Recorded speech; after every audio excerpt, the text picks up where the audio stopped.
Hello, everyone. Alexandra here. If you're just tuning in to the podcast for the very first time, welcome to Take a Chance on You. If you're a long-time listener, welcome back. We're into season 2, Leaders on Their Way and Aspiring. Season 1, we covered hidden talent, where I explored students and young people entering the workforce, going through their applications for apprenticeships, internships, they're volunteering, and they really relate their stories for the very first time. Season 2, with leaders, we have some fantastic guests joining me to discuss some of the challenges that they're facing, what it means to be a leader in 2025 and beyond. So I'm so excited to have you here. I think what's really unique and special about Take a Chance on You is it was born out of an idea that I had from networking here in London in 2024. I was talking to strangers. I'd meet them for the first time and we talk about the challenges we were facing together, lack of community, resources, and being able to have easy flowing conversations. And I always said to myself, if I was going to launch a podcast, it would be to reflect that and to continue those conversations. So Take a Chance on You is very special. As I say, we're into season 2. I'm so excited to have you here and I hope you enjoy the episodes to come.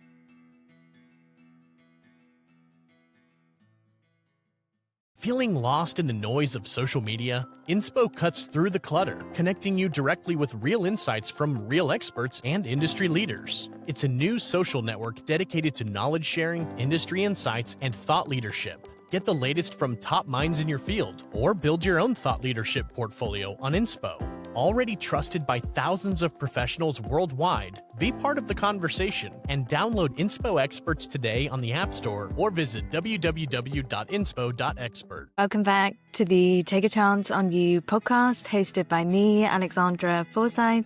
Today, I am so excited to be passing the mic to Alex Segal, who is the Managing Director of InterTalent. Alex, how are you doing? I'm good. Thank you for having me. This is very cool. Good. Yeah, very cool. And obviously we're getting to the end of the year. It's December currently. So how's 2025 been for you? I'm just going to dive in because I was thinking about this earlier on. Yeah, fast. That's every year, isn't it? I mean, in a blink of an eye, we're, in December and we've got 2 weeks left until we all head off for Christmas. I think it's been relentless. Yeah. The changes in the entertainment industry just in this year alone has been monumental. And I think that, you go away on holiday for a week and you come back and already you feel behind from just a week away. So it's been one of those years, a lot of change, a lot of excitement, a lot of concern at the same time. But to be fair, the year's been brilliant. This is the sprint though. This December is the sort of, everyone sees the finish line and they're trying their hardest to get everything done and dusted before we go. So I feel like December is used to be where December slows down, but now December's quite frantic, I feel. So but we're about 11 days away from a well-earned 2-week rest, and then we kick back again for New Year. Did somebody was asking me today, do you take time off during Christmas? And I said, physically, yes. Mentally, no. I'm already thinking and strategizing for 2026 in terms of what I'd like to do, and I'm sure you feel the same. And it's leaders in their industries. There is an expectation that we just do keep going in some capacity. Yeah, I think it's interesting, actually. We do our client strategies for the year ahead, ideally in December. A lot of people do them in January when you get back. Let's start the new year. Let's sit down. Let's talk about what we want to achieve this year. But we do them in December so that when we start the year, we already know where we're heading. And also it means that over Christmas, even though we're not actively working, albeit we're always, there's always things going on with our clients, even if it's Christmas. So we're always on, we're always on and ready to help. But I think for us, it's quite nice to do the client strategies in December. It gives you a few weeks to let them mull over in your mind. And then, you start back. For us, we're starting back on the 5th of January and we know where we are. We know where we're headed. So, we switch off in terms of physically, we're not in the office, and yes, you put your out of office on, but I like to personally use that as a time to refresh. I go through all the things that I want to achieve next year. I go through all the things I need to just clear out my system. There's so much that you just don't get around to doing whilst even clearing out desk for the year I ahead was and just starting about to afresh, say like all that, that yeah. stuff. No, I was I just think about it's to say that. important to have a fresh mind. Absolutely. And there's something that you just don't get a chance to do throughout the year. So Christmas time, as you say, is really, it's a mental debrief, it's a physical refresh. But I really like what you mentioned about doing a strategy now, because if then taking time off during Christmas also gives you time to think about that strategy. So then when you come back, you might think to yourself, well, actually, maybe we should add this in. For sure. And also, I think that when people go away for Christmas, especially your clients, your talent, of course, they're going to sit around and think about the year that they've had, and they're going to think about whether they're happy with what's gone on. And it's a time of uncertainty, I think, for talent. And I think it's a time for them to consider who they want to represent them in the future and things. And I think if you do the strategy in December, you sort of tick a lot of those things off where they know what we're all going to achieve next year, or at least attempt to achieve, and we know where we Yeah. stand, and we've spoken about the bad bits. And I'd like to hope the clients can go into Christmas feeling a bit calm about what next year has in store, and the relationship. And so, I think if you don't do that, it leaves you open for your client to start wondering about changes and all those things. And what sometimes happens, you come back in January and they go, do you know what, I've been thinking, I'm not really sure that this is for me anymore. I'm not really sure we're the right team. And they've been chatting to all their family over the chocolates at Christmas, and wondering about, been grilled by the uncle as to like what's been happening this year. And so I think doing it before all that happens is probably a really good way to end the year, so there's no uncertainty or concern about going into the new year. Do you know what it reminds me of is COVID? Everybody was in their homes for 2 years, so people did start to do exactly what you said, talk to their family, talk to their friends. Do I want to go back into that office? I'm not even sure I want to be in that industry anymore. So it's reminded me Yeah, of that. sure. I think that, and even in just a scaled down time as 2 weeks over Christmas, you can still have all those conversations. So I think we'd like to try and keep our clients calm during that period, because I do think it comes with a lot of anxiety. The new year, especially, the vast majority of our talent are freelancers in a way. Most of them aren't employed by a TV channel. Some are, but most aren't. And you're wondering just what the year will bring. And I think that you want them to not feel that stress as much, I guess, if you do their strategy, their 2026 strategy in December rather than January. I think I there's a think lot that's of merit to that. fantastic. Yeah, no, I was about to say, I think that's fantastic. And going right back to the beginning, because for any listeners out there, something that I like to do with the podcast, I listen to podcasts all the time. I was walking through Hyde Park, as I do on a Sunday, and I was listening to TV Makers, and Alex was talking about talent agency. And a couple of points that you mentioned really stuck out to me. So this is not a 9 to 5. Knowing your industry, being an agent, or even being a talent manager, it's a lot of work and there are a lot of expectations. So I think drawing back the curtain, just talking a little bit about kind of your role as a managing director for anybody listening, and what you get up to. Yeah, sure. I think being an agent to talent, some are very famous and some are newcomers, and everything in between. And at InterTalent, where I'm the MD, I've been here 13 years. We represent all sorts of talent: actors, comedians, creators, musicians, TV presenters, the whole gamut, sports. Um, but ultimately, they're all storytellers. They're all telling a story in different ways. Some people are telling the story if they're hosting the news, and some people are sports content creators who are telling a very fun football related thing. They're all storytellers, and for us it's about creating opportunities for them. And I think if you're there to represent them, there's a few things that I think are non-negotiables in that. First of all, you obviously need to be aware of your industry. I think, and that's what I meant by reading. I think too many people now can get into this industry and have no idea what's gone before, have no idea about the history of talent management, how it's progressed, where it's come from. And not only that, but just the industry around you. Like, I think it's really important. We should know more than our clients. And, when big things happen, like on Friday, there was the big announcement that Netflix had bought, or is in line to buy, really, if it gets sort of ratified, everything, in line to buy Warner Brothers. That's a seismic shift for our industry. It's one of the biggest changes in direction that we've seen for a long time. It's going to have huge impact around the world. And it's really important as an agent, for my team and any agent out there, that you understand why that's happened, what it means, what it could mean for your clients, what it could mean for you.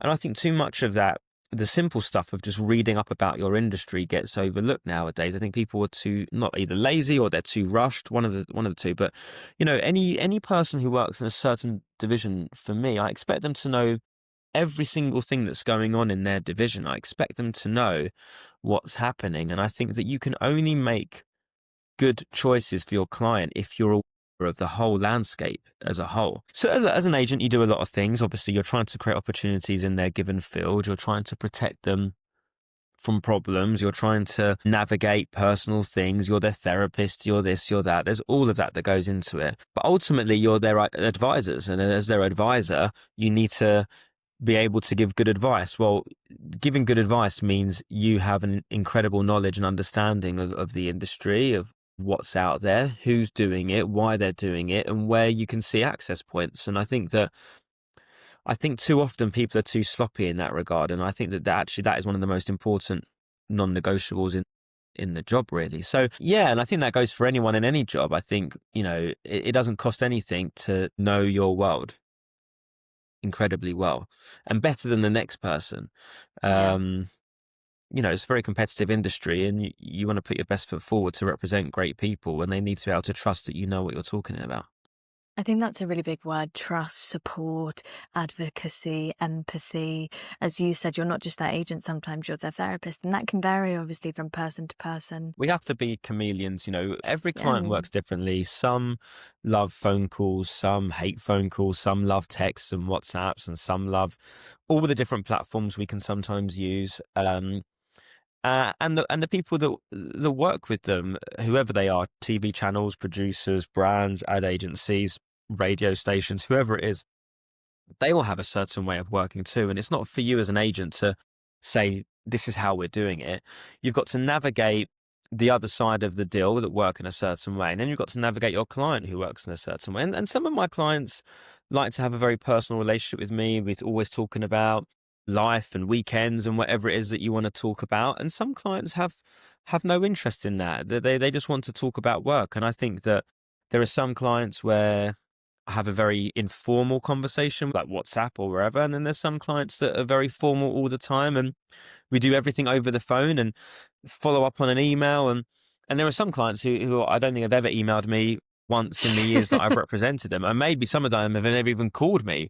And if they wouldn't phone me, they would FaceTime me or something. So I think that, Interesting. and I can hear myself, how I speak to them changes. I can Yeah. actually tell sometimes who my staff are speaking to on the phone just by how they're talking. Um, and I think that as an agent, you have to be a chameleon. You have to be Mm. extremely good with communication. You've got to be great at networking. You've got to be a social person. You've got to be a great talker. You've got to be Mm. impressive. You're in show business ultimately. And I think that whilst there's some really good agents out there that are more introverted than extroverted, I do think that there's a middle ground between being all those things without basically taking the limelight from your client or having this massive ego or Mm. making it all about you. I think that's a really bad place for an agent to be, is when everything is about them. So I think you have to have that balance of knowing that your client is front and center, but also knowing Mm. that your relationships and your communication skills and the way you engage is actually what can also make or break them along the way. And for anybody listening who wants to become an agent, it's a lot. I mean, everything you just said now, it's a big undertaking. You're not just representing the client, you're also representing yourself. So you have to put yourself forward. Upskilling comes to mind, training, practicing your Yeah, communication. I think that it's one of those careers that sometimes it's hard to define for people that aren't in it, and it's not 9 to 5. There is no off. I think that you want to set boundaries, and that's important, and the whole conversation of work-life balance. I think people have different views on that in our world, but the truth is that it's a 24/7 job, and the entertainment industry globally does not operate on a 9 to 5 basis. It operates 7 days a week. And, listen, there are times when things aren't needed to go into the evenings or the weekends, but there's a lot of times where they are. And, I had a situation even this weekend, Saturday night. There was an urgent situation with a client that I had to resolve. That's life. That's when you say to somebody, "I'm going to represent you, and I'm going to manage the best interests of your career," which also includes their finances and their family in a way, and all these things. You don't just manage them between 9 and 5, and at 7 p.m. they can't get hold of you. I think that it's really important but you manage them in life. So you manage them at all, and life is 24/7. So it's easier when things happen during the day because that's your day, but there's no real on or off switch in this world. And people have watched things, of course, they've watched Entourage and they've watched Call My Agent or Jerry Maguire or The Studio now. And obviously they're heightened, but then they're not actually a million miles away from, I guess, the intensity of the job. No, I completely agree. I mean, I don't have an off switch. And when you said about the weekend, it reminded me of Sunday. I had a couple of emails come through, and it does give me a bit of anxiety, if I'm honest, because I do think, oh, for God's sake, it's Sunday. I do want a couple of hours where I can just be by myself. But then the emails come through and I just think, gotta go. This is the life that you've chosen. So you have to lean in and really go for it. But then going back to what you said previously, if you do decide, come back from Christmas, this isn't for you, that's also okay. Yeah, for sure. I think the truth is it's a very competitive industry. And, if your client's running at 100 miles an hour, which you hope they are, they don't always, but if you hope they are, then you need to run at 120. And if you can't do that, there will be somebody else out there that will. And I think that, you know, you always have to try and be that person that stays ahead. And you don't want your client to outgrow you. You don't want them to think that the grass is greener. Quite often, opportunity can beat loyalty. People do hope that loyalty just wins all the time and then you can sit back and relax. I don't think that's true. I think in this day and age, loyalty is a lot, but opportunity can be more. And if people think that someone else gets them more, understands them more, is there for them more, you might disagree with that, but they're the boss of their own ecosystem. And if they're going to make that decision, then you've lost out to somebody that gave that 1% more effort. And I think just don't leave anything on the table. I think that what people can sometimes lack is not talent, it's consistency. I think that not only goes for agents or anyone, it also goes for talent. I think if you're consistent in what you do, I think you'll always be okay. I think it's when people have an off switch sometimes and it kind of goes, look, at the end of the day, it's we're not saving lives. We're not doing brain surgery. It's not like that. We're not running countries here. But, when you say to somebody, I am going to represent you, which means I'm going to do everything I can for your entire career, that holds a lot of seriousness and a lot of weight. And I think that you can't take those things lightly. So if that person wants to call you at 8 p.m. on a Thursday, and it's warranted, obviously, then that's kind of where you're at this point. I think that people that come into the talent management space and think that it is just another job. It's not like that. It's also an industry, when you work with talent can often be quite complex as individuals. There can be a lot of stuff going on in the background. Things aren't always as it seems sometimes. So, you have to really get to grips with the person you're representing and build that trust so that they can be open with you and you can understand them better. And if you can understand them better, you can do a better job for them in the long term. And because you're a managing director as well, your team will be observing what you do and then acting in accordance to that. So if you're representing the clients very well, and as you say, being there for them in their professional and business life, your team will also do the same. And it's the culture that you build and it's the community as well. Yeah, and I think that, so for me, when I was growing up through the ranks at other big agencies as an assistant and a junior and all these things, I was given a lot of, and even my beginnings as an agent, I was given a lot of freedom to sign who I wanted and go where I wanted. And I never had anyone hold my hand. People were there if I needed them. People were there if I was stuck or when I've got myself into a problem, which will happen.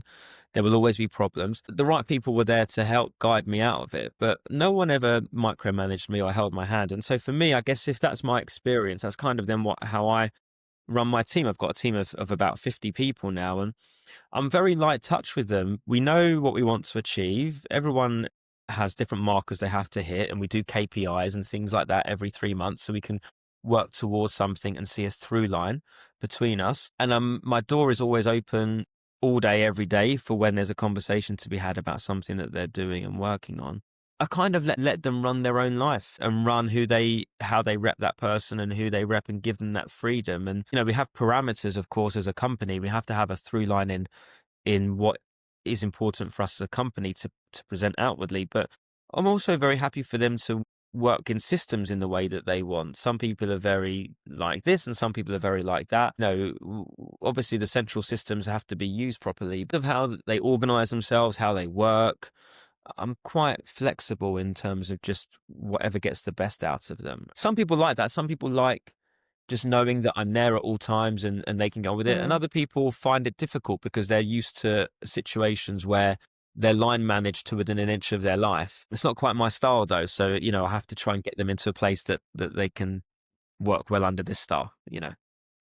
If I think about my first role in cybersecurity, so I came straight from my master's and I went through a lot of rejection in the beginning. I couldn't get a job for about 6 or 7 months. And I've spoken about this a lot when I talk about my career journey.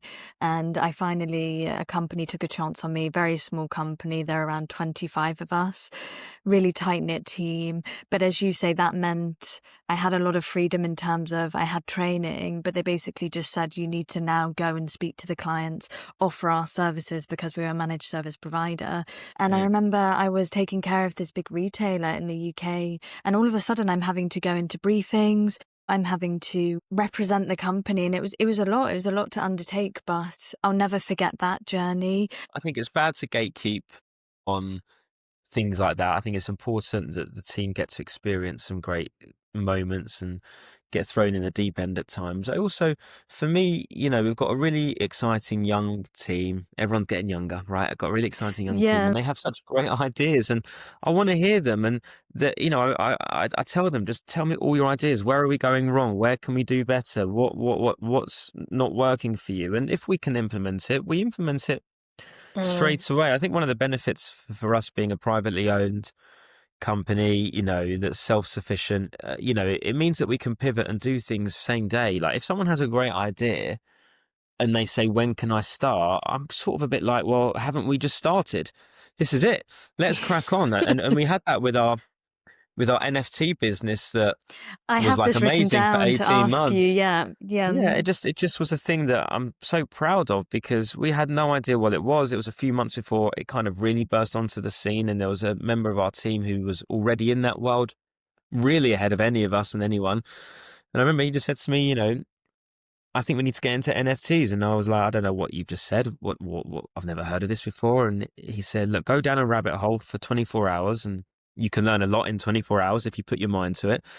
And let's have a chat this time tomorrow and tell me what you think, because I think there's an opportunity for us with our clients to do something really exciting here. So learned as much as I could in 24 hours, got very excited by it, said, what do you need? And he said, I want a division. I said, done. What's next? And he said, I want people. I said, well, I'm not going to hire anyone yet because there's no money in this yet, but I'll go and grab some teams. So I sat down with the team. No one had heard of NFTs. And I said, who wants to work with me and this other person on something that we know absolutely nothing about? 4 or 5 people put their hand up. I said, great, we're all in. Let's just see what happens. And for 18 months, we went on an incredible journey where we ended up doing the NFTs for Manchester City, the first NFTs in the Premier League. And we worked with them on it, which was very successful. We had clients that were very successful. For the 18 months where this was a bit of a thing, it became a very strong 6-figure business for us, and we made a division within 24 hours. And none of us, I think for us, the risk taking is important. We can't sit around waiting for other people to do it. We can't sit around waiting to hire staff who might, if there's excitement, let's just make it happen. What's the worst that happens? The worst that happens is it doesn't work and you just bin it and pretend it never happened. Like, let's just, the amount of things that haven't worked, you don't talk about them ever again. You only focus on the good stuff. But I think that for us, that's kind of, as a privately owned company fighting against competitors that are not that have deep pockets from other backers, we have to be quicker. If they're corporate with full of red tape, if I'm not, then we just have to be speedy and have staff that are excited by the possibilities of just jumping into something new. I think the truth is, I think as a company, for like us in the entertainment industry, and maybe most companies, you live or die by how good your staff are. And if you can get your hiring right 9 times out of 10, you can really fly.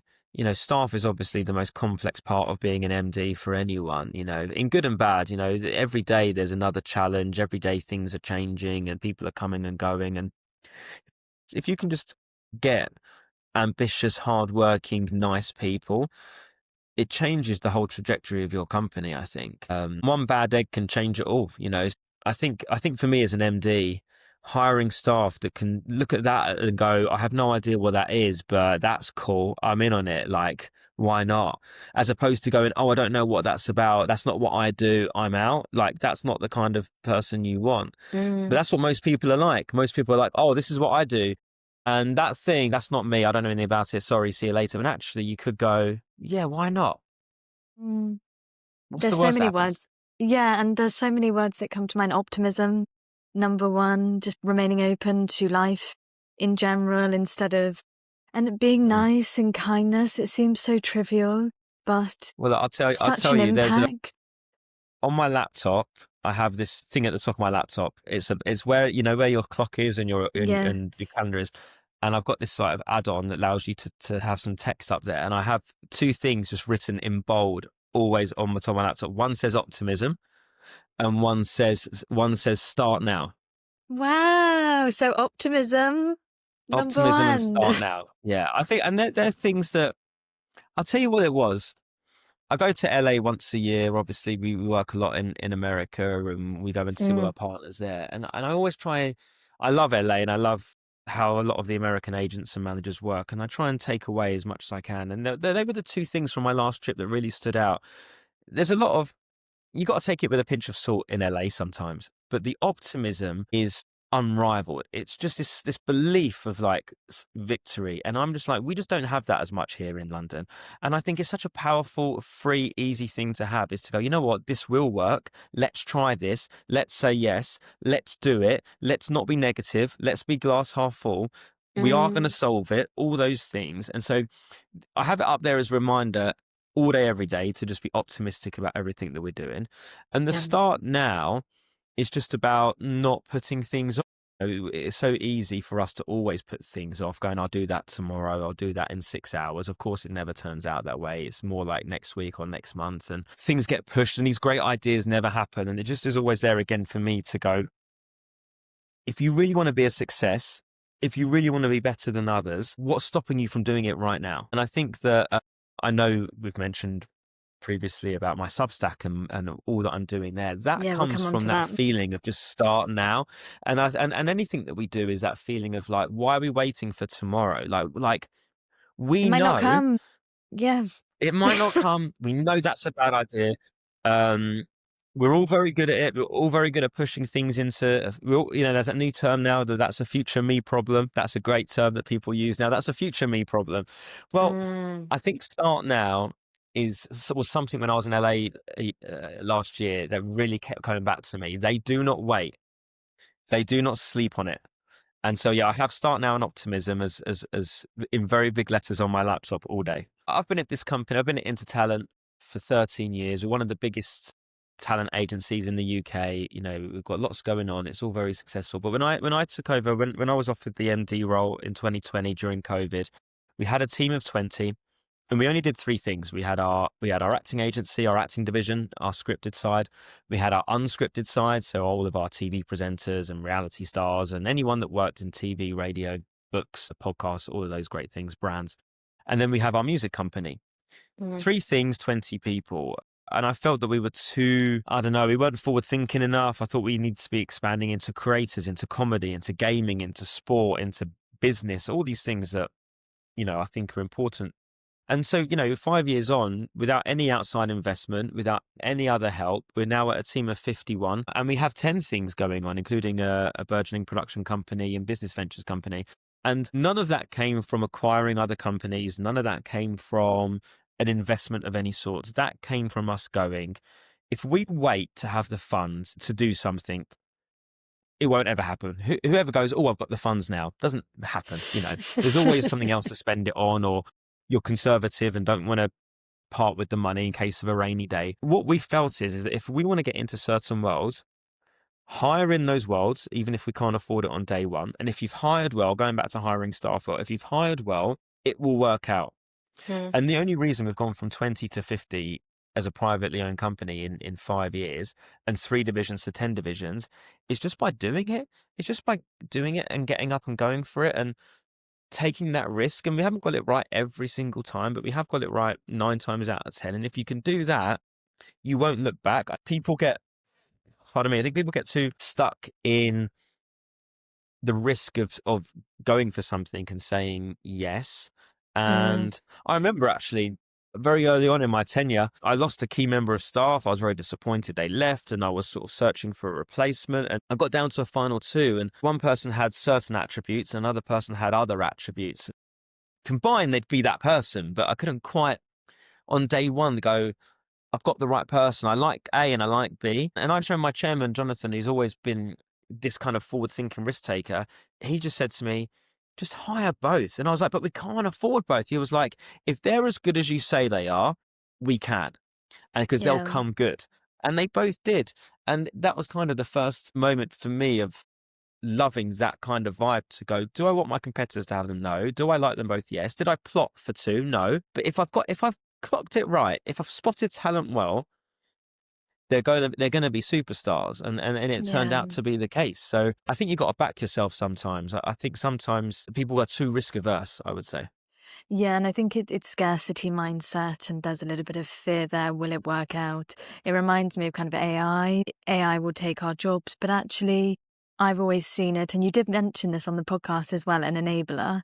So I see AI as a business enabler. It should help us. If Right. it can automate, say, 60% of my role, great. So that's 60% I've got back. So now I can go and speak to people. I can maybe do some more public speaking. I can talk to a team. I can network. I can train. I can Yeah. upskill. I can do all of those things now with the time that I've gotten back. So it's Yeah. changing your mindset around that. Yeah. When someone says to me, "Oh, is AI going to take my job?" I'm just like, well, don't let it. Either you let, so if you're a talent agent and you can see how AI can do a lot of things that you do, yeah, sure. But what about the things it can't do? My job, my industry is very personal. It's very much about relationships. It's very much about meeting people. It's all about your network, right? Who do you know? Who can you call up? AI can't have that. At least not now. AI can't. A lot of my success comes from the relationships that I have and people that I know and working together. And, AI can maybe negotiate a contract for you nowadays, or it can tell you what you should be charged. That's fine. But if you're brilliant at the things that AI isn't brilliant at, then Mm. then you'll never, you'll always be at 10 steps ahead of it. However, what I would say is that you do have to embrace it. If someone asked me the other week, what's going to make or break the winners and losers of um, the next few years. I mean, to me, it's very clearly embracing AI, not being scared of it, and also your personal brand. I think anyone that pretends that a personal brand is not the most important business tool around is crazy. Yeah. And anyone that runs away from either of those things, I think give it 3 years, maybe even sooner, I think they're going to have a really tough time of it. And they're Mm. going to be so far behind the people that are doing it now. You Um, know, yeah. you know, I mean, I think about personal brand. I wish I'd started sooner, if I'm honest. I remember when I entered the industry, I didn't have a LinkedIn profile. I wasn't online. I only really started posting at the beginning of this year. I feel too late to the game. And so when I talk about personal brand, it's really key to start sharing your message and start sharing your opinion as soon as possible. And going back yeah. to what you mentioned about having young people on your team, I do a lot of work with students. They're learning about leadership and they're learning about entrepreneurship now. So they're already thinking, well, if I want to have my own business or I want to enter the workforce, this is what I Mm. bring to the table. People trust in people more than brands at the moment. People want to see the people behind the brands. People are invested in how others are doing it and the credibility and what they have to say. I think that it's really important that your companies are not faceless anymore. I even saw on on social media the other day that the CEO of McDonald's, you know, goes on Instagram and TikTok, answers your questions, tells you all about how many burgers he has a day. I love McDonald's, that. McDonald's is one of the biggest businesses and brands in the world. It doesn't They don't even need need it. that Yeah. promotion. But Yeah. here he is, the Yeah. CEO, every day. He's Mm. on there working on his personal brand, telling you all about him and how he is. And suddenly you feel maybe, look, I don't eat at McDonald's, but like suddenly you feel a bit more connected to the brand in some way. Like I think Mm. it's important. And I think that I know a lot of people feel like it's a bit cringeworthy, feel like they're embarrassed, wonder how people are going to judge them, putting your Mm. neck on the line, putting your thoughts out there. But look, those people are just jealous that you're doing it. They're not paying your bills. You know, ultimately, if you know that you're knowledgeable and know that you have an opinion and you have Mm. experience, I think you're doing yourself a massive injustice to not showcase your credibility. And I think, the reason why I started mine was just because I wanted people to know, look, I think I'm good at what I do. And I hope the people that work with me think I'm good at what I do. We don't But judge. there's loads of people that don't know me and don't know if I'm any good and don't have any opinion. And I'm like, well, why am I not giving them an opinion? Why am I not putting myself out there to then give them an opinion of me? And if they like it, great. And if they don't, they don't. That's fine. Mm. But I think for me, it's like if somebody's choosing a new agent, how do they know if I'm any good? Like, I'm going to start doing something. And so the people, when they search for me, they can see what I'm about and see what I stand for and see what my thought process is and what I know about the industry. And hopefully they might like it. And hopefully they might want to pick up the phone. And I think that, we all spend too long worrying what other people think. And the people that actually do it are the ones that get far. And if they're consistent about it, I think that the thing that lets a lot of people down is lack of consistency. If you can be consistent about it and actually do it, for a like long period of time, I don't know anyone that hasn't started to see an impact in their careers and their professional development. Yeah. I really love what you mentioned there. I mean, full transparency, I hadn't heard of InterTalent before I listened to the podcast with you on. So when I did listen, I thought, gosh, who's Alex Segal? And then Googled you, looked at the company. So definitely putting yourself out there, because otherwise I hadn't, and we will come on to Dealmakers and Reddit. I'm a big sucker for Reddit. If I've got a question, I'm definitely asking it there. Anybody listening, if you're not on Reddit, use it. So we'll come on to Dealmakers and what you're trying to achieve with your Substack, with the Reddit community, because you're offering resources out. I think that's the key takeaway here. You're trying to help those who aren't familiar with agency or want to get representation. You're trying to help them. For sure.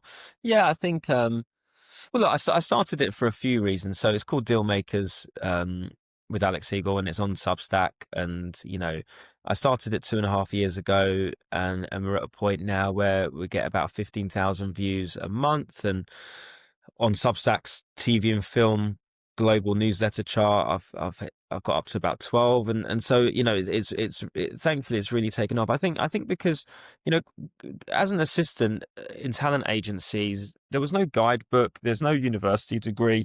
You learn from the people around you, and you just have to hope that they know what they're talking about and just trust in that. There was nothing for me to actually go away and read or learn about this sort of like very elusive job, being an agent, being a manager to talent, right? We do see it in the movies and TV series, but that's a show. You can't.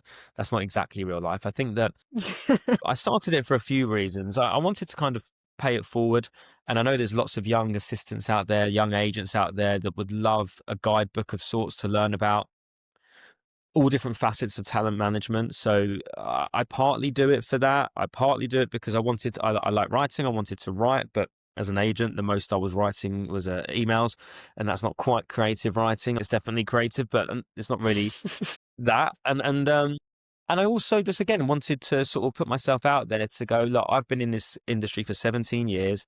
I've worked at 3 major talent agencies. I've seen a lot. I've learned a lot. I've had a lot of success, but made a lot of mistakes. And, I would love to tell you all about it. So, and it's kind of taken off, I guess. And, Substack is a really great platform. I love it. I swear by it. It's up and We're very coming, fortunate yeah. to meet Yeah, I've been very fortunate to meet Hamish, the co-founder of Substack, a couple of occasions this year, and he's given me some tips and tricks and how we can, and I give those tips and tricks to all my friends that are on Substack now. And, again, I think I think gatekeeping is such a bad thing to do. So I don't get gatekeep anything, even for people that I don't work with. So I think that, Substack for me and Dealmakers has been a big thing for my personal brand. And I have no interest in being like my clients. I have no interest in being famous. I don't have any interest in any of that. I just have an interest in helping to grow this industry and helping others who are trying to find their way through it. There I still really wasn't a guidebook or a university degree. So, I think that I'm hoping for a lot of people, it feels like this is something they can sort of lean on. And I do have people that email me saying, "Oh, I've read that particular thing, and it just kind of reaffirmed that I'm doing it in a good way," and even that's like really cool to hear. It's just feedback, isn't it? It will help you grow, help you to make deal makers better. I will put the links in the show notes, as I always do, just to make sure that if Thank you. anybody wants to go and read, they can. But going back to what you mentioned about it's the gatekeeping for me. You're probably one of the only agencies I know that has something like deal makers, unless there's anybody out there who has their own agency and is also doing the same thing. Kudos to you. But in terms of sharing resources, sharing your opinion and outlook on agency and where it's going, I don't particularly see this elsewhere. So I think it's fantastic that you have that mindset, because going back to having a younger team, wanting to bring them into the industry, it's important. Yeah, and I think that, so I had two members of staff earlier this year come to me and say, "I want to start a Substack. I've got this idea. Can I start it?" And I was like, "Well, I don't own Substack. Of course you can start it. Why are you asking?" Like, "Yeah, but it's your thing." And I'm like, "No, come on." I'm like, and they told me their ideas. And I was like, "I love those ideas. I can't wait to read it." And I see maybe younger or more boutique agents, talent agents starting to use it. And I'm all for it. I think that, it's just, I think it's a really great platform. Obviously, it's a big platform, but it's still quite underused, I would say. And I Yeah. think it's getting bigger and bigger. I think that I don't know. I love it. I really love it. But I understand that other people are more focused on TikTok or Instagram. And I think for me, with what I do, I don't. I think my clients sit on TikTok and Instagram. I don't really think it's a platform for me. I think for me, I'm enjoying what that is I think separately. I see myself as my success comes from seeing other people succeed. That's my purpose and that's my mission. That's my so what and what really drives me. Hence why I give a platform to Nice. the guests. So in terms of social media, I love LinkedIn, and I'm hopefully going to be using Substack myself soon. But it depends on what type of person you are. As you say, if you're more of a Yeah. content creator side and you really want to elevate your voice, I guess Instagram and TikTok short form content is doing very, very well. As we all know, YouTube is also having its moment. It's coming back. So it really depends in terms of Yeah. that personal brand, where you see Entrepreneur yourself. entrepreneur creators are having a moment. Business creators are having a moment. I know you've got Yeah. someone like Stephen Bartlett who's right at the top, but there's so many great people out there that are brilliant business entrepreneur creators, and I think they're the most exciting people out there. Do you know what I tell you? I think for me, that one of the things that I think has always held me, um, well, I think one of the things that I'm really proud of, and I don't know how much this happens in business in general, is I'm obsessed with other agents, like absolutely obsessed. I'm always interested in what like my competitors are doing, but there's some super agents out there. There's Ari Emanuel and there's Brian Lord and there's Rich Paul and there's all these amazing people. Some of them have become very famous in their own right. Obviously, Rich Paul representing LeBron James being, is he married to Adele now or engaged to Adele? Or I mean, Engaged, and not yet Ari married. Emanuel and, but like these people, I read and listen to everything that, and I listen, like Mm, there's a big baseball agent that I don't even like baseball, but I love listening to whenever he does an interview. You can learn a lot, even mm, if it's not your world. Art agents, literary agents. I have sort of like, when I come across certain really impressive ones, people that are above mm. me, I put Google alerts for all of them. So every time they do a podcast, every time they do an interview, whatever, I get an alert. And I love obsessively reading about other agents and managers, because that's how I would try and improve. I'd love to know how they're doing it. And I think that Mm. it doesn't happen very often. I'll talk to a lot of young agents or managers out there, and they have no idea about any of these big people that are doing it, or they don't have any real idea of anyone outside their friendship group. And I'm like, how can you not be engaged in what everyone else is doing? And I don't know if Yeah. that is a me thing or if that can apply to business principles in general, but like I genuinely, obsessively know a lot about a lot of agents in a lot of fields just because I think that it's going to just make me better. It will. It's not about competition. Comes to mind straight away. You aspire to be great. Therefore, it's about who you surround yourself with. And I think that extends beyond physically in terms of friends and your team. It's Mm. also virtually in terms of who you're listening to, the articles you're reading. I listen to a lot of motivational speakers. I have a list of my Mm. top 10 every single day. I'm tuning in, as you say, I have an alert for when they release a new podcast episode because like to I think it goes back to optimism. I don't just like to talk about business and cyber and tech. I really like to bring an element of me to the table as well. So it extends beyond that. And going back to what you said about Stephen, I mean, I can't believe the podcasts are in the cinema now. You can actually go and sit there and watch it. I think that is just a pioneer for the future, if I'm honest, to what podcasting will eventually become. So it's important to tap into that. It's, again, going back to tapping into your industry. Yeah, for sure. I think I feel very fortunate and lucky that I work in the entertainment industry. It's hard work. It's a lot of time at your desk on a laptop, but it's so exciting. It's so creative. It's it's an industry that everyone has an interest in or has an opinion on, and I get to go to some really great things, obviously, and you get to travel and all these things. And I think that you can't get jaded by it. I still feel like a bit of a fan, and I really, when someone says to me, like, if I say to them, like, "Oh, you're going to the BAFTAs on Sunday?" And they're like, "Oh, yeah, I'm going to," I'm like, "What?" Like, I'm very fortunate. I've got to go to the BAFTAs every year for the last 10 years, and every year it comes around, I'm like, it's the BAFTAs. And I get frustrated when I hear people who are like, "Oh yeah, my Sunday," and I'm like, yeah, but we're so lucky, you know.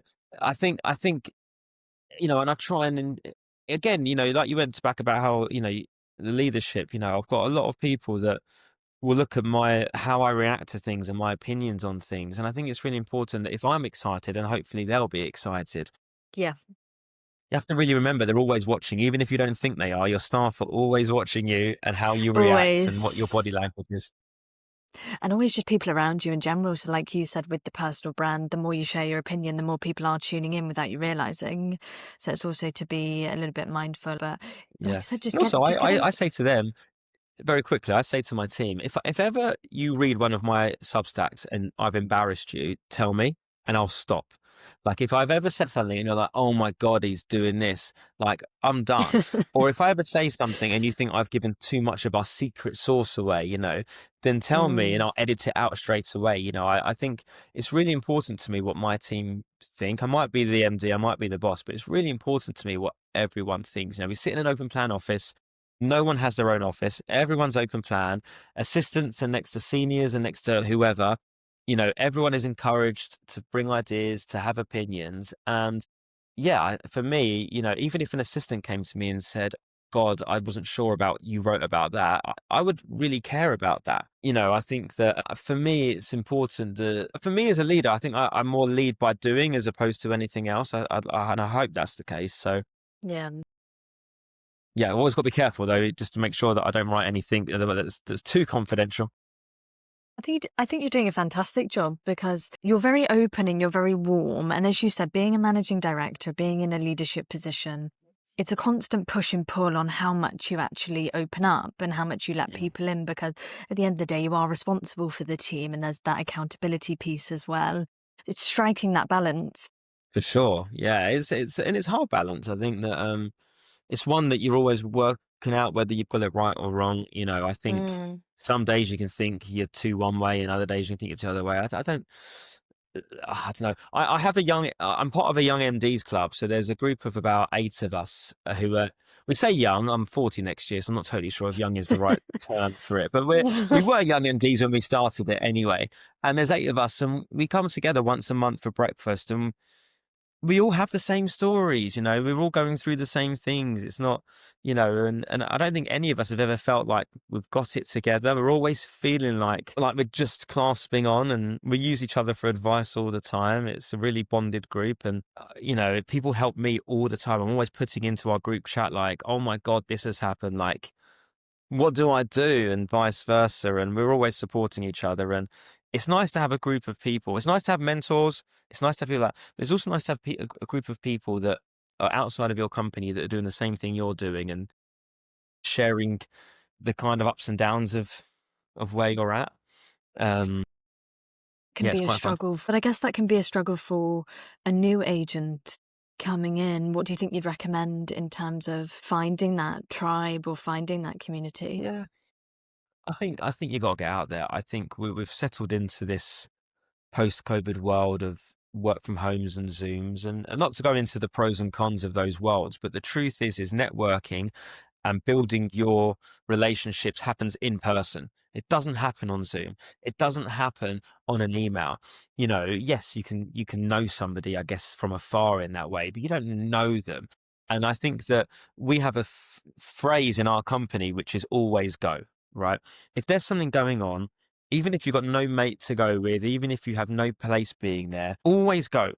And worst that happens is you waste an hour of your life. For an hour of that time, you're embarrassed, you feel very nervous, you're standing in the corner, you've got no one to talk to. Okay, if that's what happens, then suck it up for an hour. That's life. But you never know who you might be. If you don't go, nothing will ever happen. If you do go, you never know. And I would say, I've got a lot of great relationships. I think networking is one of my strongest suits. And I think that's not because of any real genius plan or genius thought. It's just being sociable and just going to as much as possible, saying hello to people who are equally as scared to say hello to you, by the way. And just starting to get to know people. I think that I worry for the next generation in terms of network and relationships when people are staying at home all the time. Yeah. I think, the phrase always go is a key one for us because, like, there's just no other answer. Like, you just have to get out there and go to things and meet people. And there's no shortcut. There's none of this. Accepting somebody on LinkedIn is not building a relationship with them. Like, get out there, meet people, and see what comes of it. And I think as a talent agent, you sort of live or die by your network. That phrase, obviously, your network is your net worth, or is it the other way around? Your net worth is No, your that's network. What way network. around is it? Your network is your net worth. Right, that way round. I actually think is a very, very true statement. Yeah. Even if I'm not sure which way round it is, it's definitely a true statement. No, network is your net worth. You're making me second guess it. I'm going to Google it and go onto Reddit after this. Yeah, your net worth is your net. No, your network is your net worth for sure. I think. But my question off the back of that, how do you find these events? You've got some communities on Facebook or LinkedIn that you can tap into. Is there any specific platform that you'd recommend for agency workers? Well, as a talent agent, there's the Media Eye. That's very big in our world. And they have all events, and you can see what's there. But I think your clients get invited to things all the time. Go with them, go to things. Yeah. In terms of mixers and meetups and stuff like that, it's just about how good you are at sussing those things out. I think if you're on LinkedIn and LinkedIn is a great, great platform. I know it gets knocked a bit because obviously the way people use it can sometimes be a bit cringeworthy, of course, and be a bit like, look how good I am. But the truth is everything's kind of out there. It's just, you've got to put in the effort. I think to be a great talent agent isn't really about how smart you are from that point of view. It's more about common sense. It's more about work ethic. It's more about ambition. It's about just getting up every day and doing. Look, you live or die by how good your clients are, of course. I mean, look, you could be the greatest negotiator and networker of all time, but if you haven't got good clients, it's hard to know how you use those skills. So talent spotting is, of course, important. If you can talent spot really well, then after that, you've got to work out how to engage and impress them enough to want to be represented by you. There's elements to it, but none of it is about being smarter than anyone else or having some secret skill. It's just about a lot of it comes down to embracing opportunities and work ethic. And I think if you want to become a talent agent or a talent manager, the greatest thing you can do is go and work for other talent agents. Yeah. Go and intern or become an assistant at places and just learn from the ground up. I think there's no better way than just doing. And if anyone ever asks me how do I get into it, just say, just try and get in at a talent agency, even as work experience, and just start learning, and just make yourself so impressive that they can't bear to let you go at the end of it. Yeah. I think too often people obviously do the what's asked. What's asked is what they do, but I think the old adage of like going above and beyond, I think actually still holds up. Absolutely. But I have a question about the agency side, because you've got the talent management and you've got the agency. You've also got bureaus, and we haven't touched on this in terms of agencies sometimes can work with bureaus. For anybody out there, Yeah. again, who wants representation, there are different pathways to go down in terms of representation, but before that. Yeah, I think so. Speaker bureaus, who I think we were talking about in terms of who obviously get you for corporate speaking or panels, or Yeah. yeah, there are talent agencies that can manage you exclusively. There are some that are non-exclusive, and there are some like speaker bureaus or other types where there isn't any of that. They have everyone on their books, and they just bring opportunities to you. You have to work. You have to again do your due diligence and work out what's right for you in terms of management or representation. I think that Mm. it's just about creating opportunities. Everyone works differently. There's no rules. Obviously, in America, they're very regulated. In America, there's agents, there's managers. They're two different things. Legally, they can and can't do different things. In the UK, we don't have that. An agent kind of is a manager kind of is an agent. There's no real difference in that in terms of terminology. I think by history, an agent is more transactional. I'll call you and I've got a job for you. And a manager's more like, I'll be with you every day of the week, by your side at everything that you do. And that's kind of how it is in the States. So for anybody starting out, whatever Mm. industry they're in, they're looking for representation, because we do have a lot of young listeners, and I'm just conscious we've offered resources, strategy. Don't be too Yeah. quick, maybe, to think, gosh, I need somebody. Yeah, I think that people start to see a return on their work and they start going, right, I need an agent. Not everyone needs an agent on day one. I think what's most important is being at a moment when you feel like you're at a point where an outside eye could actually benefit you and add opportunities to you. And likewise for an agent, you want to sign somebody knowing that you can bring things to the table. You don't want to sign somebody and not be able to deliver, because that's not Mm, a great look for you yeah. either. But look, you can't make promises. I think the key thing in this is that, I sometimes hear people going, oh, they promised me that I would get this and I didn't get it. Well, yeah, because you can't make those promises. Oh, they promised I'd get that TV show or that podcast opportunity. But unless they're the ones giving out those opportunities, you can't promise that. All you can promise is endeavor and hard work and all of those things, and a shared ambition and on the same wavelength and an agreed strategy. So I think if you're looking for an agent, I think you need to work out if it's the right time to be looking for one. But also, I think you have to do your due diligence. There's lots out there. Rush it. Get out there. Ask other people. Who do they know? Who do they rate? Get out there, and who represents the people that you love and whose work that you love? Who represents them? And because if you love them and they're getting great work, maybe they're the kind of agent that you need. Just see who the people you really like are working with. And but listen, everyone's got a laptop. Everyone can go and start searching, you know, who are the great agents around, who reps who, do your due diligence and meet a few. I don't Mm, think meeting one is useful. And then you've got to listen to what they say, and then you've got to ask some questions, and you've got to figure out, if you believe in each other. Hopefully after all of that, you'll find the right person for you. And if you don't, then, you'll have to work it out and maybe move on. I think it's beautiful when you have a talent client relationship, a talent agent relationship where it's long term. I've been here 13 years, and my longest client has been with me 13 years, and it's amazing, and you feel like you've really gone on a journey, and and then some only last a short period of time for whatever reason, and um, but I think the truth is until you start working with them, like any job or any form of representation, you don't really know till you start working. So Mm. you've got to believe in them enough to get to the point of saying, let's try it, and Yeah, then and then go from there. but I also think it goes back to being open, and not just from an agency side, from the talent side. So I think it's about being honest with your intentions. What do you want? So Yeah. what? You do need to get that across to the agent, otherwise they're never going to know. So it's a Yeah. two-way street. What I find happens a lot is an agent will grill the talent with questions. Who do you know? What do you want to Mm, achieve? And what happened there? And why are you leaving your old agent? All these questions that an agent will ask a talent to get to understand. But it's very rare that a talent asks an agent similar level questions. Who trained you? What's your experience? What's your knowledge of that? You know, if a client called me today, or a prospective client, and said, God, you know that Netflix Warner Brothers thing the other day? I don't really understand it. Can you explain it to me?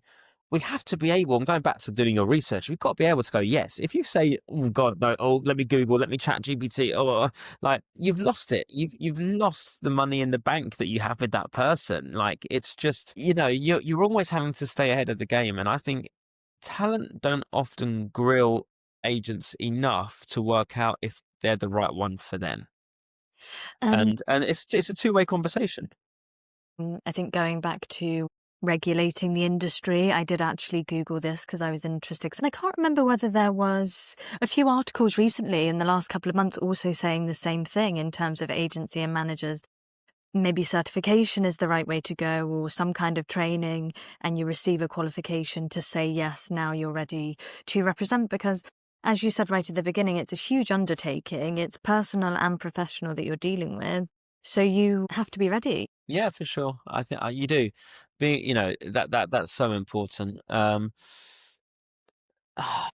think as an agent, you're always learning. There's always something. Every day, something's happening. Every day, you know, you've got to get out there and impress. It's not a career for anyone lazy. Let's put it that way, because it will Mm, pass you by. I think it's for front-footed people that are active, and that understand that what you know to be true today isn't what might be true tomorrow, and being excited by the unknown of that.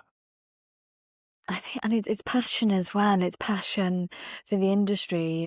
I've watched sometimes my peers within my industry, they leave because they lose that spark and they lose that Mm. passion. And it's very evident very quickly that they're just not as excited as they were on day one. And it's quite sad, but it's also, you have to know when the time is right to just say, I've achieved all that I can now. It's time for me to Yeah, pivot and go off. you do. It's not for everyone, but what I would say is that there's never been a more exciting time to be in the talent business. Yeah. If you look at some incredible people that are now businesses in their own right, I guess the biggest one is Mr. Beast, or maybe Logan Paul. But in the UK, you can look at Gary Neville, Gary Lineker, Jake Humphrey, Jamie Lang. There's all these great talent doing massive things beyond who they even are as a talent. You know, live experiences have become sought after again, whether it's podcasts on the road or anything. I think as AI starts to take over, our yearning for real interaction, real people to love and believe in will just get bigger. And I Absolutely. actually think, there's no greater time to be in the talent business. There's lots of opportunity out there. Creators there's so many brilliant creators. There's so many platforms, so many business possibilities. I think there's never been a more exciting time to be in this industry and see what comes of it. I think, there's the barriers to entry are very low now. Everything is decentralized as much as it can be. Obviously, we're seeing consolidation in the TV landscape, but I think that, if anyone's out there with a passion to do something, there's not a lot stopping you right now, It's just in it's theory. determination. It's And consistency. I determination go back to it. and I see consistency. some great people who are brilliant, but when they do 3 videos, 4 videos, 5 videos, and they don't see the return on that, they give it up. And actually, what you have to realize about all these amazing people that you know and love, they had that as well, but they powered through. I think consistency is actually the key make or break between people that get somewhere and people that don't. Quite often, it's not about being more talented. It's just that they have the ability to just keep going. Showing up. And Yeah. showing up for yourself, I think you did mention it earlier on, but something that I try and tell myself is you are worthy, believing in yourself, knowing that you'll get through the hard times. The day could go from bad to worse, but I'd still have that glimmer of hope, that little bit of Mm. optimism that'll get me through. So it's the same with if you want to be a content creator, you want to build your personal brand. It's not an overnight, it just really isn't. It's the same with anything that you do. It takes time. Careers are longevity. If you look at your career, you'll be doing it for the next 20 to 30 years. So you don't want to have your cake and eat it too right now because Yeah. you'll want something else. So It's all out it's there. time. It's all possible, and you don't want to have any regrets. So I think Mm. that there are people, and I mean, it was with the umming and ahhing, and they're scared of being judged, and they're scared of all these things, and and I'm like, just do it. And they're scared of imperfection. I'm like, you trust me, when you start doing anything, it will be rubbish. Because in a year's time, you'll be so much better at it. You'll look back and go, oh my, I do that. I read blogs like from my Substack that I wrote when I started in 2023, and I'm like, oh God, like that's so like maybe just how I did it was basic, Mm. and I'm like, well, inevitably you're gonna keep going and going and getting better. Like it just that's life, isn't Mm. it? I think, but also, but stops people from even starting. I think you just gotta just start, get out there, do it, and learn by trial and error. That's I mean, it. I always talk about the podcast because people tell me, how did you start? And I met somebody at a networking event. They offered me a space to start recording season 1. It was only audio. There was no video. So I just had a tripod and my phone because I said, I really need to film the guests. I don't care about me. This isn't a platform for me. It's for them. So I just need to make sure I can get a couple of recordings so I can start putting it out online. I edited all of the episodes myself. Just starting, I wasn't sure how it was going to turn out, but I knew that I wanted to do something like this. And I remember I used to write down a script for each episode because I get so nervous talking to the guests. And then now, obviously, I just go in and I remind myself that I need to be there for them. So Yeah. it's as you say, it's just starting and not thinking about it too much. Yeah, people get in their own way far too often. Get out of Yeah. your own way and stop overthinking it. And if you've got a passion to do something, just crack on. Like genuinely, Mm. everyone's only thinking about themselves, not thinking about you anyway. So I think just crack on. And in truth, I had to learn that myself. There was a 6-month gap between wanting to start Dealmakers and starting it, and that was because I was scared about what my peers would say. I'd be scared I'd be laughed at, scared that people would say that I'm talking rubbish, scared that nobody would care.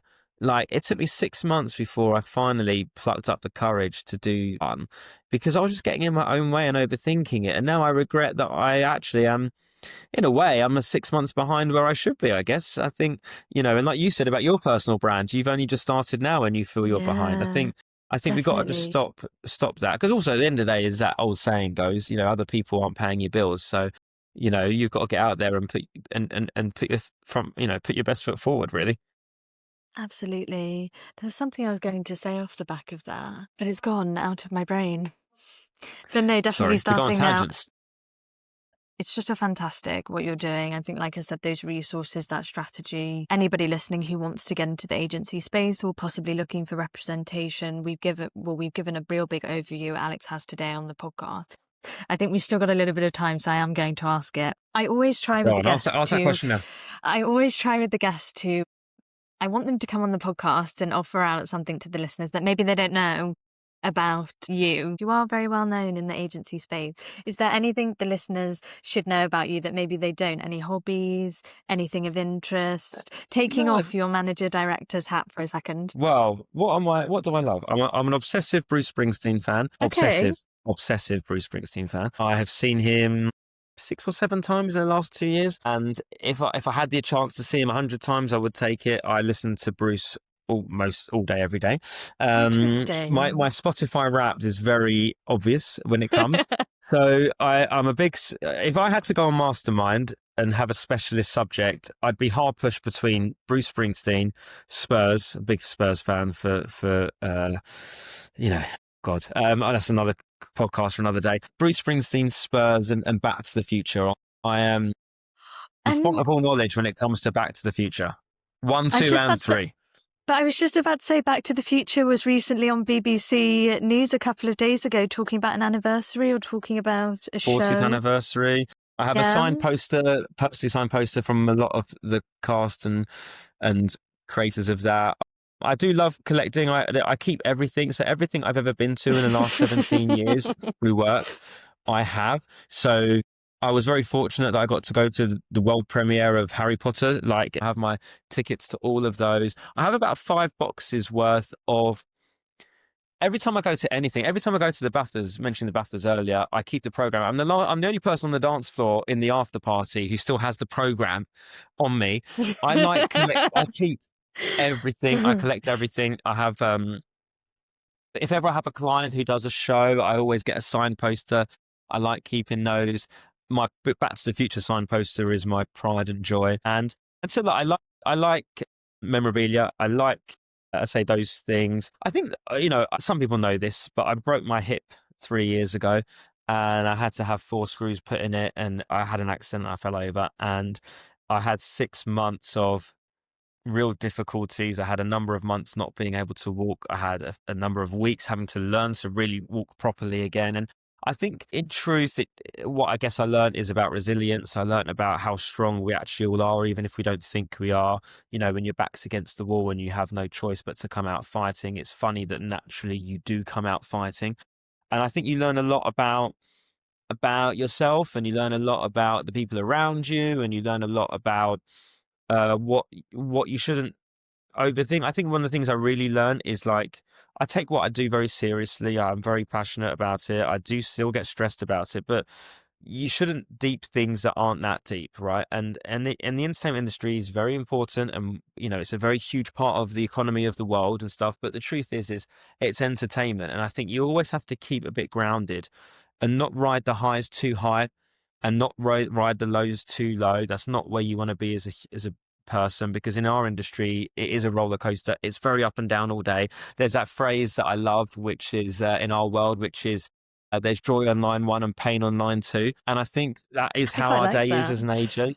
Every phone call, 1 minute it's great news and the next it's terrible news. But I think what I've learned is that it's not life or death, and you have to keep a bit centered, and you have to keep things in realism of what they are. And most of the things aren't that deep. And I remember somebody, when I was younger, gave me the advice that she said to me, you never need to worry until you need to worry, and you never need to worry. She said, this is the entertainment industry, right? Rarely do you actually ever have to worry. And when you do, it probably ain't that deep anyway. We'll get through it. So I've always tried to keep those things with me. And that period of time 3 years ago sort of reminded me of that, taught me a lot about what's important and stuff like that. So, and looking after yourself and all those things that is important as well. So, it's been a bit of a journey for sure. It's the journey, it's your story, and it's unique to everybody. Everybody has their own experiences, but it's how you've taken that experience, and now it's informed possibly how you speak to people, how you communicate, how you run your team, giving them the freedom. And that resiliency piece is so important. Yeah, definitely. I think being resilient is important. Obviously, there's a question mark nowadays about how resilient young people are. Yeah. I think they can be very resilient. I don't think it's a generational thing, and I don't think it's a woke thing or whatever. But I do think that resilience is important, because there's going to be knockbacks along the way, and you have to be able to take the punch and get up and go again and not run away. And if you want to be a talent agent, I promise you now, there's going to be a lot of punches, and so be prepared for that, and use it as fuel to learn and get better and keep moving forward. I love that. So the listeners now feel a bit closer to Alex Segal, not just the managing director, but the person. And that is the whole point of the podcast. Thank you. But it's been a fantastic episode. Any strategies that you'd like to give to the listeners to take them into a new day? You've already said a lot, but any final ones? I guess organisation will make or break you, and I think find your own way, whether it's all the different platforms you can use. I use Things 3 for note taking. I use Notion or Trello for different strategies. I have a Remarkable 2 for my notes, so I never lose a note. I think you can live or die sometimes by your organisation, and if you're sloppy on that, I think if you're sloppy in how you are as a person, I worry that's how you're going to be as an agent, right? I think how you act with yourself when no one's looking and how you act when no one's paying you, it tells a lot about somebody when they are in the throes of a job. So I think being organised and being present and reading, as we said before, when no one tells you to read but you do it off your own back, all those things I think just are the secret non-negotiables that actually no one can train. I think you can train someone how to do contracts, you can train someone how to do this, but you can't really train work ethic. Either you have that or you don't. So I think if you have it, great, and if you don't, work on it.